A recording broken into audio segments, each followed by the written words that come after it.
Assalamualaikum warahmatullahi wabarakatuh. Kami dari kelompok 7 akan mempresentasikan bab 6 tentang makromolekul, khususnya karbohidrat. Perkenalkan, nama saya Lauditya Ingrita Saputri, nomor absen 14. Saya Intan Najah Alabia Prasmurtika, absen 11. Saya Jenada Kapandi, absen 5. Saya Ryan Rivera, absen 29. Yang pertama, kami akan menjelaskan pengertian karbohidrat. Karbohidrat merupakan senyawa kimia yang disusun oleh unsur organik seperti karbon C, hidrogen H, serta oksigen O dan dapat digolongkan sebagai makromolekul. Karbohidrat juga sering disebut dengan senyawa gula. Maka dari itu, terkadang makanan yang mengandung karbohidrat memiliki rasa manis. Yang kedua, ada struktur karbohidrat. Karbohidrat adalah sebuah senyawa hidrokarbon. Namun pada struktur karbohidrat terdapat gugus hidroksil yang diikat serta memiliki gugus fungsi utama aldehyid. Macam-macam fungsi utama karbohidrat dari strukturnya. Yang A, struktur proyeksi Fischer. Proyeksi Fischer menjelaskan bahwa rantai karbon ditulis dari atas ke bawah, di mana gugus yang paling tinggi prioritasnya diletakkan pada bagian atas. Yang B, struktur proyeksi Haworth.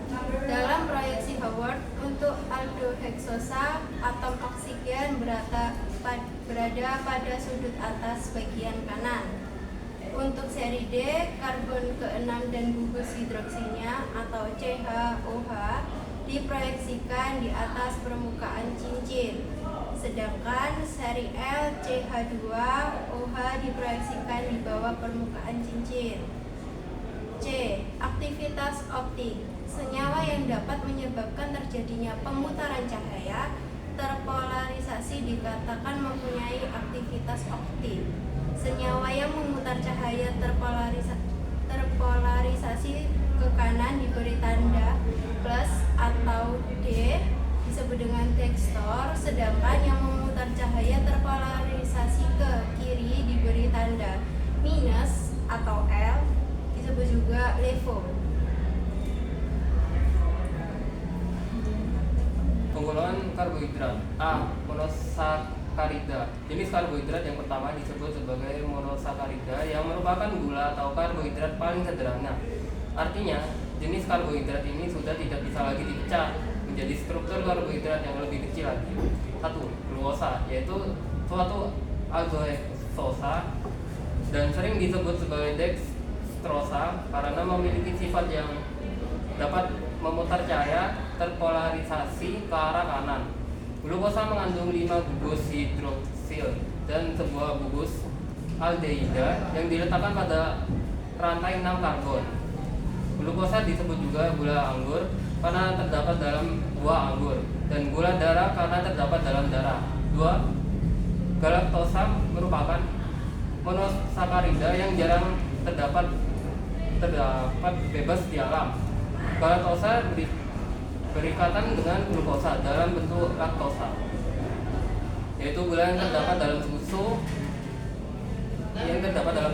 Galaktosa memiliki rasa kurang manis daripada glukosa dan kurang larut dalam air. Galaktosa memiliki sifat memutar bidang polarisasi ke kanan. 3. Fruktosa, yaitu gula sederhana yang dapat ditemukan dalam buah-buahan. Fruktosa disebut juga sebagai glukosa karena memutar bidang polarisasi ke kiri. Fruktosa merupakan gula termanis dengan kadar kemanisan 173,3%. Fruktosa merupakan contoh monosakarida yang mengandung keton. 4. Silosa tidak terdapat bebas di alam, tetapi dapat diperoleh dari proses hidrolisis. Terdapat jerami atau kayu silosa mempunyai tingkat kemanisan lebih tinggi dibanding dengan maltosa. Ribosa. Ribosa adalah monosakarida yang membentuk sebagian kerangka polimer dari asam-asam nukleat. Ribosa membentuk dasar RNA. B. Disakarida. Disakarida merupakan gabungan dari monosakarida. Struktur karbohidrat disakarida terbentuk melalui ikatan glikosida antara unit monosakarida yang saling terhubung. Beberapa contoh dari gula disakarida adalah sukrosa, laktosa, dan juga maltosa. 1. Maltosa. Maltosa disebut juga gula gandum karena diperoleh dari hasil ulangi aja. 1. Maltosa. Maltosa disebut juga gula gandum. 2. Sukrosa. Sukrosa adalah gula tebu atau gula bit. Larutan sukrosa memutar bidang polarisasi ke kanan dan tidak mereduksi bereaksi Fehling, Benedict, atau Tollens. 3. Selobiosa. Selobiosa merupakan disakarida yang terbentuk dari gabungan antara dua molekul glukosa. Selobiosa diperoleh dari hidrolisis parsial selulosa. 4. Laktosa. Laktosa disebut juga gula susu karena terdapat dalam air susu. Air susu ibu atau ASI mengandung 5-8% laktosa. Hidrolisis laktosa dengan katalis enzim laktase akan menghasilkan satu satuan glukosa dan galaktosa. C. Polisakarida.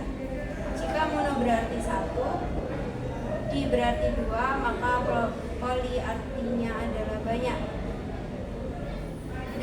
Dari pengertian tersebut dapat diketahui polisakarida merupakan jenis karbohidrat yang terbentuk dari monosakarida yang bergabung atau berkaitan. Contoh dari polisakarida adalah amilosa, selulosa, serta glikogen. 1. Selulosa. Selulosa merupakan penyusun utama dinding sel tumbuhan. Selulosa terdiri atas satuan D-glukosa yang terdiri atas 1000 sampai 3000 unit sehingga sukar dicerna oleh enzim manusia. Selulosa terdapat sebagai serat-serat tumbuhan, sayuran, dan buah-buahan yang berguna untuk memperlancar pencernaan. Jumlahnya tidak boleh terlalu banyak. Adapun kegunaan selulosa sebagai berikut. Yang pertama, metil selulosa digunakan dalam pembuatan plastik film. Yang kedua, selulosa asetat digunakan untuk membuat film tak terdapat. Yang ketiga, selulosa nitrat kapas peledak digunakan untuk bahan peledak. 2. Amilium atau pati. Amilium merupakan polimer alam dari molekul glukosa sebagai monomernya dalam bentuk ikatan alfa yang terdiri atas kurang lebih 500 unit yang membentuk amilosa dan amilopektin. Polimer amilum yang berasal dari jenis padi-padian digunakan untuk industri makanan, sedangkan polimer amilopektin digunakan untuk industri kapsul, obat, gula, dan jeli. Amilum terdapat sebagai persediaan makanan tumbuh-tumbuhan seperti kentang, jagung, singkong, dan lain sebagainya. Terbentuknya amilum dalam tumbuh-tumbuhan merupakan hasil reaksi fotosintesis. Amilum mempunyai sifat berupa serbuk putih, rasa tawar, tidak mereduksi larutan Fehling dan Tollens, sedikit larut dalam air, dan terbentuk koloid jika dipanaskan. Untuk glikogen yang ketiga adalah merupakan karbohidrat hasil polimerisasi glukosa yang tersimpan dalam sistem hewan dan manusia. Glikogen juga mempunyai struktur seperti amilopektin dengan lebih banyak cabang dan rangkaiannya. Untuk di alam, glikogen terdapat pada kerang, alga, dan juga rumput laut. Sifat karbohidrat yaitu A. Monosakarida, yaitu 1. Wujudnya padat pada suhu ruangan tertentu. 2. Monosakarida umumnya memiliki rasa yang manis. 3. Bersifat putar larut dalam air. 4. Dapat bereduksi reagen Fehling. 5. Jika fermentasi menggunakan ragi akan menghasilkan alkohol. Dan juga yang B, sakarida memiliki rasanya manis terutama sukrosa karena merupakan gula pasir yang umumnya dikonsumsi. Yang kedua, mutadilatin dalam air. Dan juga yang ketiga, semua disakarida dapat mereduksi fatigue kecuali sukrosa. Yang keempat, dapat dihidrolisis dan menghasilkan dua monosakarida sesuai dengan pembagiannya. Yang ketiga adalah C, polisakarida. Yang satu rasanya tawar, tidak seperti monosakarida maupun disakarida seperti glukosa dan sukrosa. Yang kedua, lebih sulit larut di dalam air karena struktur karbohidrat yang sangat rendah. Tiga, apabila dihidrolisis akan menghasilkan monosakarida yaitu glukosa. Fungsi karbohidrat bagi tubuh: 1 sebagai sumber energi, 2 sebagai pengendali berat badan, 3 untuk menunjang fungsi otak, 4 mencegah penyakit, 5 melindungi protein, 6 mencegah berbagai penyakit, 7 memelihara kesehatan sistem pencernaan, 8 sumber kalori, dan 9 memelihara otot. Baik, itu tadi penjelasan dari kelompok kami tentang karbohidrat. Sekian dari kelompok kami. Terima kasih. Terima kasih. Assalamualaikum warahmatullahi wabarakatuh.